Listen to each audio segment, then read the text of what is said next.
आ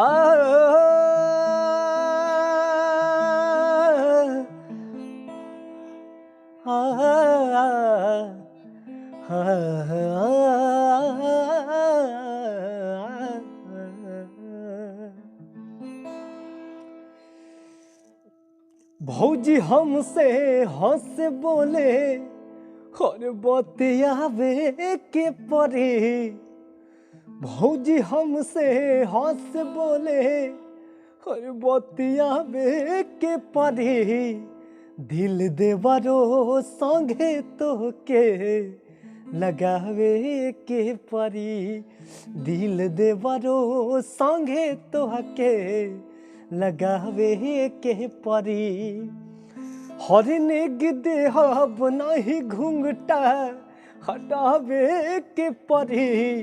दिल देवरो संगे तो के लगावे के परी। प्रणाम आप सबके। हमारे चैनल व यूट्यूब चैनल सेलू बाबरी ऑफिशियल कि आप सब सब्सक्राइब करी, लाइक करी और अपन भाई के सपोर्ट करी और आगे बढ़ाई। आप सबके सपोर्ट के बिना सब कुछ अधूरा बा। जय हो।